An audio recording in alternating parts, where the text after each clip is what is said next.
جی ناظرین، ایک بار پھر آپ کو خوش آمدید کہتے ہیں پروگرام ظہر ہدایت میں۔ آپ دیکھ رہے ہیں ظہر ہدایت عظماری جعفری اور مولانا نجم الحسن کے ساتھ، اور ٹاپک ہے شب قدر۔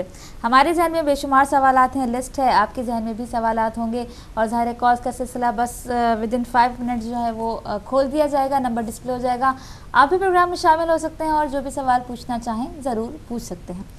جی قبلہ، ایک سوال جو بہت ہی امپورٹنٹ ہے، شاید اوروں کے بھی ذہن میں ہو، لیکن میرے چھوٹے سے ذہن میں یہ آیا ہے کہ دیکھیں، شب قدر ہم 23ویں کہتے ہیں، اہل سنت 27ویں کہتے ہیں۔ بیسیکلی شب قدر ہے کب؟ اصل شب قدر کیا ہے؟ اختلافات کیوں ہیں اس میں؟ بڑا اچھا سوال ہے۔ اصل میں تو جو ہے میں سمجھتا ہوں کہ ماہ مبارک کی ساری راتیں ہی روایات میں جو ان کی عظمت بیان ہوئی ہے، لیکن شب قدر کے حوالے سے آخری عشرے کا ذکر ہوا ہے، اور وہ بھی طاق راتیں جو اہل بیت علیہ السلام سے روایات ہیں وہ 19، 21 اور اس طرح آنورڈ ہے، 23 ہے، پھر 25 ہے، 27 ہے، 29 ہے، تو اس طرح کر کے، اگر 29 کی شب جو ہے وہ، تو اس طرح کر کے کہ بھئی آخری جو عشرہ ہے اس کی یہ راتیں جو ہے نا، اس میں تلاش کرو شب قدر کو۔ البتہ یہ ہے کہ اس کے باوجود بھی اہل بیت علیہ السلام سے لوگوں نے بہت ساری باتیں پوچھی، تو جن راتوں کا پھر زیادہ ذکر ملتا ہے وہ 19، 21 اور 23 کا ہے۔ جی، اگرچہ 27 کا بھی ذکر ہے روایات میں، اور ان میں پھر دوبارہ جو ہے وہ ہمارے ہاں جو روایات موجود ہیں وہ 23 کا زیادہ رجحان ہے۔ اچھا، یعنی یوں کہیں کہ اس طرح کی بھی روایات ہیں جس میں 19، 21، 23، 25، 27، 29 کا ذکر ہے، اور اس طرح بھی روایات ہیں جس میں 3 شبوں کا ذکر ہے، 19، 21 اور 23 کا ذکر ہے۔ پھر اس طرح بھی روایات ہیں کہ 23 کا خصوصاً رجحانات موجود ہیں۔ ٹھیک ہے جی۔ البتہ یہ ہے کہ برادران اہل سنت کے ہاں 27 کی احادیث زیادہ ہیں ان کے ہاں، لیکن چونکہ ہمارے ہاں احادیث اہل بیت صلوات اللہ علیہ مجمعین سے جو مروی ہیں، تو یہ اختلاف ان روایات کی وجہ سے میں یہ سمجھتا ہوں کہ چونکہ ہمارے ہاں بھی یہ احادیث موجود ہیں کہ آخری عشرے کی ساری طاق راتیں، تو کوئی حرج نہیں ہے کہ انسان ان ساری راتوں میں خدا کی بندگی کرے، عبادت کرے، یا تو اس اختلاف کو ایسا وہ بنیادی اختلاف نہیں قرار دینا چاہیے۔ میں یہ سمجھتا ہوں کہ کوشش کرے انسان، ہاں احتیاط کا تقاضا یہ ہے کہ ان ساری راتوں کو، طاق راتوں کو جو ہے وہ آپ خدا کی عبادت کریں تو انشاءاللہ یقیناً۔ اور میں تو ایک اور بات بھی بعض بزرگوں کے اور عرفاء کے نقطہ نظر کے حوالے سے، حقیقت میں وہ جو ارتباط ہے عالم بالا سے، جو خداوند عالم کی بارگاہ میں جو رابطہ ہے انسان کا، وہ جب بھی میسر آ جائے۔ مجھے ایک حدیث پتہ نہیں یہاں کہیں ہے، کسی نے امام معصوم سے پوچھا کہ ہم کیسے پہچانیں کہ یہ رات شب قدر ہے؟ یہ بڑا ایک خوبصورت سوال کیا۔ تو فرمایا کہ وہ رات جس میں عبادت کے بعد خوشبو محسوس کرو وہ شب قدر ہے۔ یعنی کسی نے پوچھا مولا کہ اس کی علامت کیا ہے، کیسے ہم پہچانیں کہ شب قدر کیا ہے؟ فرمایا کہ جس رات بندگی کرتے ہوئے ایک خوشبو تمہیں محسوس ہو۔ پھر اور تھوڑا سا حدیث آگے چل کے کہتی ہے کہ معصوم نے فرمایا کہ اگر موسم گرمی کا ہو تو انسان کو گرمی کا احساس ہوتا ہے، سردی کا ہو تو سردی کا احساس ہوتا ہے۔ ٹھیک ہے جی۔ یعنی وہ خاص ایک گرمی اور سردی ہے، یہ اس سردی سے ہٹ کے انسان کو ایک خاص گرمی اور ایک خاص سردی، یعنی خاص ایک لطافت کا احساس اس رات ہوتا ہے۔ تو کوشش کریں تو جس رات حاصل ہو جائے انسان کا، جس رات میں رابطہ ہو جائے، یعنی کہ یہ آخری کے 10 دن جو ہیں بس آپ کوشش کریں کہ عبادت میں آپ گزاریں، کوئی حرج نہیں ہے انسان۔ اور بلکہ یہ ایک تو طاق راتیں ہیں۔ اچھا، یہ بھی شاید سوال پیدا ہو سکتا ہے کہ شب قدر میں وہ چاند کے حوالے سے بھی اب بالکل، بلکہ ایک سوال بھی ہے۔ ہماری سسٹر نے SMS کیا، انہوں نے کہا ہے کہ جی میرے ہسبینڈ جو ہیں وہ اہل سنت سے ان کا تعلق ہے، وہ کہتے ہیں کہ جی آپ کی جو ڈیٹس ہیں چاند کی وہ ٹھیک نہیں ہے اکارڈنگ ٹو مون، تو پھر آپ بتائیے کہ کس طرح سے ہماری شیعہ کمیونٹی چاند ڈیسائیڈ کرتی ہے کہ جی آج پہلی ہے کہ دوسری ہے؟ دیکھیں اصل معاملہ ہے دین و دیانت کا، ٹھیک ہے جی، دین و دیانت کے ساتھ مطلب مثلاً ہمارے ہاں تو یہ ہے کہ خصوصاً یورپ میں مجلس علماء شیعہ یورپ جو ہے ان کی ایک مون سائٹنگ کمیٹی ہے، وہ پوری دیانت کے ساتھ دیکھتے ہیں سارے ان پیرامیٹرز کو، سارے ان بنیادی اصولوں کو، اس کی روشنی میں وہ اعلان کرتے ہیں، لہٰذا ہم اسی کے مطابق جو ہے وہ ٹی وی پہ بھی اعلان ہوتا ہے اور باقی کمیونٹی بھی اسی کو فالو کرتی ہے۔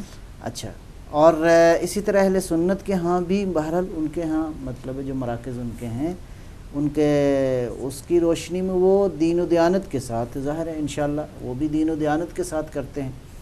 اچھا، اب یہ ہے کہ اختلاف کیوں ہے؟ ظاہر ہے کہ یہ کچھ بنیادی جو اصل موضوع میں اختلاف نہیں ہے جی، اصل جو روایت ہے وہ سب عالم اسلام کی کتابوں میں ایک ہی روایت ہے، سم للرؤیا افطر للرؤیا، جی، روزہ رکھنا ہے تو چاند کو دیکھ کے کرو، اور اگر افطار کرنا ہے یعنی مقصد یہ ہے کہ عید کی شب جو ہے وہ اس کا فیصلہ کرنا ہے تو وہ بھی چاند دیکھ کے کرو۔ اب چاند دیکھنے کے حوالے سے یہاں پہ بہت سارے مسائل ہیں جی، ایک ٹیکنیکل مسائل ہیں۔ ایک مسئلہ تو یہ ہے کہ یو کے میں نارملی چاند نہیں نظر آتا، یعنی موسم ایسا ہے اس کی وجہ بادل چھائے رہتے ہیں۔ اچھا، پھر اس کا اب متبادل فقہا نے راستے نکالے، جی، اس کا ایک راستہ یہ ہے کہ جو ہمسایہ ممالک ہیں ان کی طرف دیکھ لیا جائے۔ اہل سنت کے ہاں بھی ایک راستہ ہے، وہ کہتے ہیں کہ سعودی عرب اگر اعلان کر دے تو ہمارے لیے ہو جاتا ہے۔ مطلب یہ راستے ہیں مختلف اس مون سائٹنگ کی کنفرمیشن کے لیے کہ مون کنفرم ہو گیا ہے۔ مون چونکہ نارملی یہاں موسم کے حوالے سے کنفرم نہیں ہوتا، لہٰذا ان متبادل راستوں کی طرف سے بعض کہتے ہیں نہیں، خط استوا پہ جو ممالک موجود ہیں ان میں سے اگر کسی ایک میں نظر آ جائے تو جہاں راتیں مشترک ہیں وہ اس کو کر لیں، لہٰذا یہ اختلاف کو اتنا بڑا اختلاف نہیں بنانا چاہیے۔ بنیادی طور پہ دین و دیانت کے ساتھ آپ کے لیے اگر کنفرم ہو گیا چاند تو انشاءاللہ اسی کنفرمیشن کے مطابق اللہ تعالیٰ جو ہے آپ کی تقدیر میں جو ہے شب قدر انشاءاللہ مقدر فرمائے انشاءاللہ۔ کالر کو شامل کرتے ہیں پروگرام کے پہلے۔ السلام علیکم۔ السلام علیکم۔ السلام سسٹر عظما، مولانا صاحب آپ کی خدمت میں ہمارا سلام۔ علیکم السلام۔ ایک سوال ہے ہمارا کہ ہم آسٹریلیا سے بول رہے ہیں اور ہمارا نام وسیع ہے۔ ہمارا ایک سوال یہ ہے کہ کچھ تعلیم میں کچھ وقت کی فضیلت میں بتائیے گا کہ ہمارا جو ہے مغرب بعد میں شب قدر سے زیادہ فضیلت ہوتی ہے کہ صبح فجر تک، یا پھر فجر سے پہلے جو آپ اعمال کرتے ہیں اس کی زیادہ فضیلت ہوتی ہے، نہ کہ آپ مغرب سے بیٹھے رہے مصلی پہ فجر تک؟ ذرا اس کو ذرا روشنی ڈالیے گا، مہربانی ہوگی۔ خدا حافظ۔ جی جزاک اللہ۔ مطلب مغرب سے فجر تک بیٹھے رہیں اس کی فضیلت، اس کے علاوہ اور کب بیٹھتے ہیں؟ بہرحال میرا خیال ہے بہرحال میں کوئی حرج نہیں اس کو تھوڑا سا عرض کر دوں، ویسے تو ساری رات ہی قدر والی رات ہے، ٹھیک ہے جی، آپ جتنا اس کو درک کر سکیں انشاءاللہ وہ بہتر ہے، لیکن ایک عمومی اصول بھی ہے جیسے جیسے وقت قریب ہوتا ہے صبح صادق کے تو وہ ذرا تھوڑا زیادہ قابل توجہ ہے انشاءاللہ۔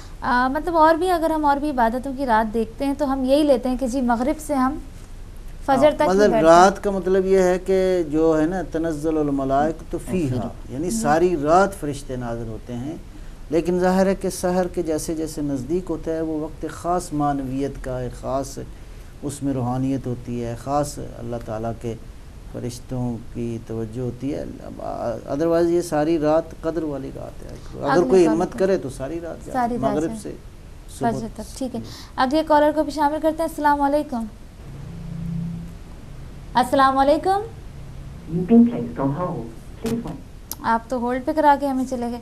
چلے جی، آپ دوبارہ بھی پروگرام میں شامل ہو سکتے ہیں اور سوال پوچھ سکتے ہیں۔ ایک اور اہم سوال میرے ذہن میں آ رہا ہے، کیا پورا قرآن پاک شب قدر میں نازل ہوا ہے؟ جی پورا قرآن شب قدر میں۔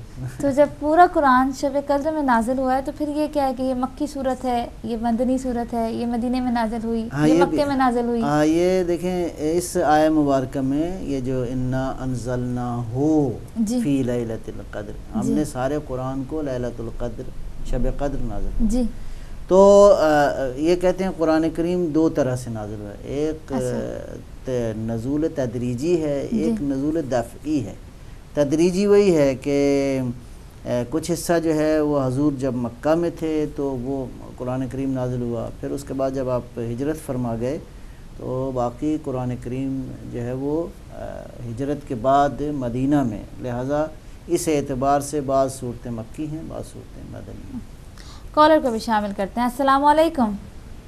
وعلیکم السلام عظمیٰ بہن اور مولانا صاحب کو بھی السلام علیکم۔ جزاک اللہ۔ محمد علی بھائی جی، آپ کو آج کی رات مبارک ہو، خیر مبارک، اور اہل سنت والجماعت والوں کو بھی اپنی رات مبارک ہو، اور جو وہابی ہیں ان کو بھی اپنی رات مبارک ہو، سب فرقوں کو اپنی اپنی رات مبارک ہو۔ تو مولانا صاحب سے میرا ایک کویسچن ہے جی، کہ جب ہم دیکھیں کہ ابھی میرے خیال سے عام قریب بھی ہم اپنی ہی زندگی میں دیکھیں گے کہ ہم چاند کے اوپر بھی جا کے رہنا ہے، تو جو مون کے اوپر جو لوگ ہوں گے وہ کس مون کو دیکھ کے روزہ رکھیں گے، اور کس مون کو دیکھ کے ان کی کیا آبزرویشن ہوگی کہ وہ کس چیز کو دیکھیں گے کہ وہ آج عید ہے یا آج روزہ ہے یا آج کون سا ہم نے چاند دیکھنا ہے۔ نمبر 1، میں نے مولانا صاحب اپنی آنکھوں سے دیکھا ہے، میں عظمیٰ بہن کو کہتا ہوں کہ ہم بڑے کراچی سے گزرے ہیں کہ گاؤں میں ایک مولانا صاحب تھے، وہ اسپیچ کر رہے تھے اور وہ پبلک کو بیٹھے ممبر رسول پہ بیٹھے یہ کہہ رہے تھے کہ مجھے یہ بتاؤ کہ جب انہوں نے اناؤنس کیا نا کہ ہم چاند پہ پہنچ گئے ہیں، تو وہ ان کی آواز وہ کہہ رہے تھے کہ لوگوں مجھے یہ بتاؤ کہ یہ لوگ جھوٹ بولتے ہیں کہ ہم چاند پہ چلے گئے ہیں، مجھے یہ بتاؤ کہ جب چاند بریک ہو جاتا ہے جس کے اوپر پاؤں رکھنے کی جگہ نہیں ہوتی تو اس وقت وہاں کہاں پہ کھڑے ہوتے ہیں؟ تو ابھی مسلم امت کو جو ہے نا مولانا صاحب میں دعائی کروں گا آج کی رات کہ اللہ کرے کہ ہم سب کو ایک چاند نظر آئے اور ہم سب کی ایک ہی وہ رات ہو جس رات میں اللہ سبحانہ وتعالیٰ جو طاق رکھتے ہیں، تو یہ میں دعائی کر سکتا ہوں۔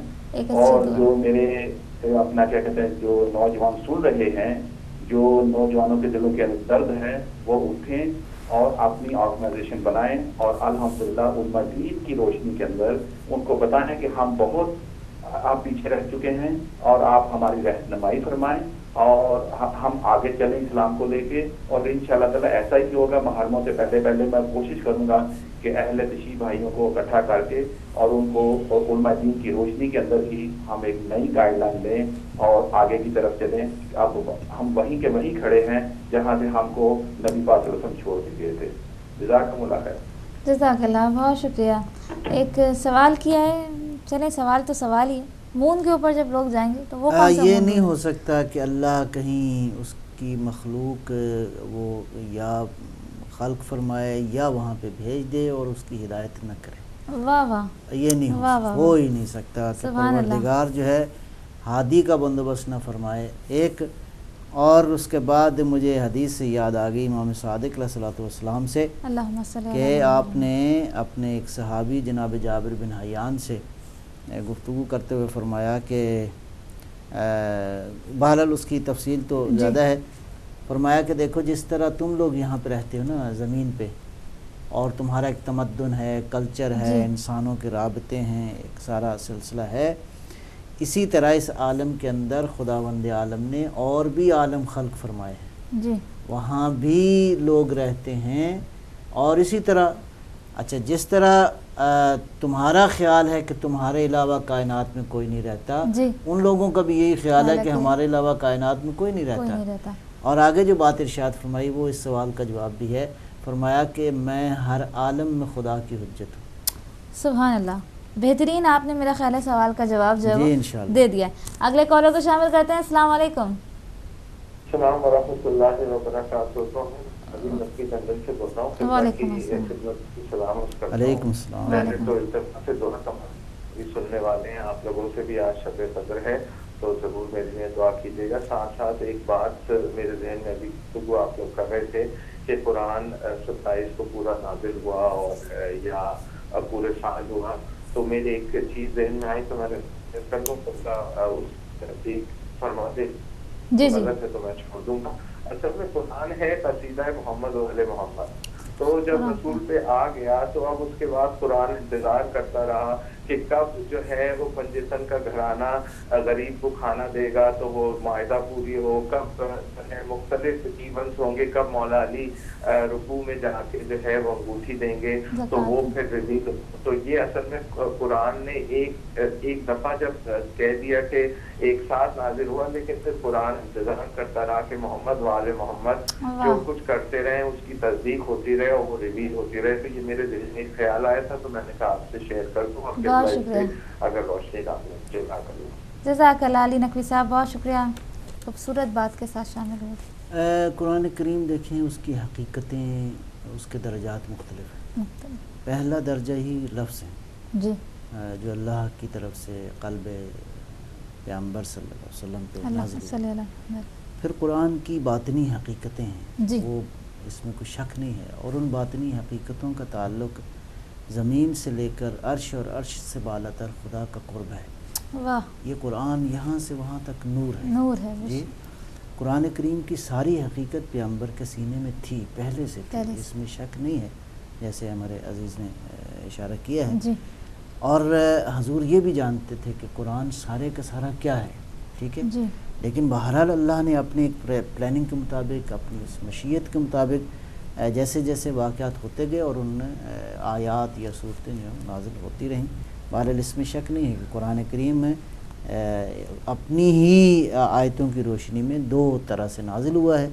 ایک جو ہے وہ کل قرآن ہے، اور ایک دفعہ یہ ہے کہ شان نزول کے حساب سے، جیسا کہ مفسرین نے اس میں البتہ یہ ہے کہ اس کی حقیقتوں کا جو باب ہے وہ انسان کے بس کی بات نہیں ہے، بلکہ قرآن کریم کی جو باطنی حقیقتیں ہیں، یہ میں پھر اس بات کو کہوں گا، قرآن پہلے مرحلے میں لفظوں میں ہے، پہلا مرحلہ یہی لفظ ہے، لیکن یہ پھر لفظ ساری حقیقت نہیں ہے. اس کے پھر معانی ہیں، تفسیر ہے، تعویل ہے، حقائق ہیں، باطن ہیں، باطنوں کے پھر آگے بہت ساری منازل ہیں.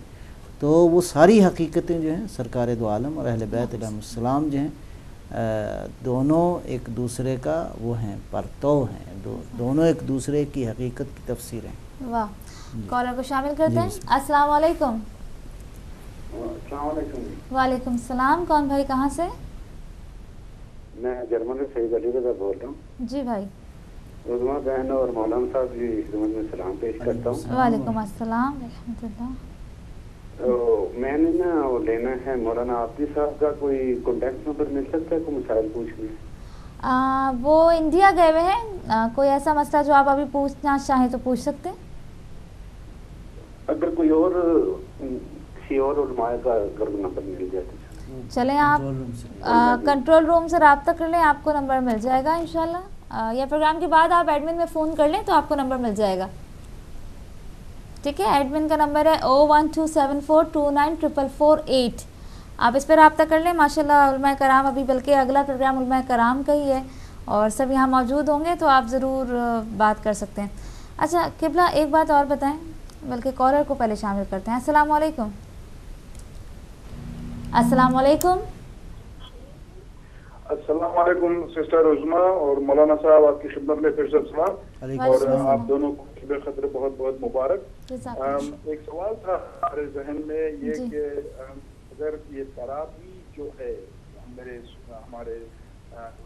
برادران سنی جو کرتے ہیں تراویح، وہ اس پہ وہ کوئی سنت ہے یا نئی، یہ کچھ انوینٹ کیا گیا ہے آفٹر رسول اللہ کے بعد میں جو ہوتا ہے انوینشن وہ ہوا ہے، یا پھر نہیں کچھ اس پہ بھی کچھ فضیلت ہے کہ یہ بھی کرنا لازم ہے؟ آج کے اوپر ذرا سا تھوڑا سا آپ بتا دیجیے گا، مہربانی. بہت شکریہ بھائی، اور بھائی نے روشنی ڈالی ہے تراویح پر. اس پر جانے سے پہلے میں ایک SMS شامل کروں گی. سسٹر قمر زہرا نے SMS کیا اٹلی روم سے اور شب قدر کی مبارکباد دی ہے آپ کو، آپ کی خدمت میں اور ہماری خدمت میں. اچھا تراویح میرا خیال ہے پہلے بھی کئی دفعہ آپ لوگ اس بات کو ڈسکس کر چکے ہیں. مقصد یہ ہے کہ ایک مستحب نماز ہے جو بہرحال باجماعت شرعی طور پہ ہمارا نقطہ نظر یہی ہے کہ جماعت کے ساتھ نہیں، ویسے تو انسان پڑھے کوئی حرج نہیں ہے. تراویح جو اچھا کام ہے ظاہر کوئی ایسا مسئلہ نہیں. نوافل تو ساری ماہ رمضان میں، بلکہ ہمارے ہاں تو زیادہ کیا کہتے ہیں 1000 رکعت 1000 رکعت، جی بالکل. کالر کو بھی شامل کرتے ہیں. السلام علیکم. السلام علیکم. اسٹوڈنٹس ہیں ماشاءاللہ مولانا صاحب سے، تو ہم یہی تو ہمارا فائدہ ہے کہ ہم بار بار جو بھی سوالات ہوتے ہیں مولانا صاحب کی ٹیبل کے اوپر رکھتے ہیں، وہ ہماری رہنمائی فرماتے ہیں.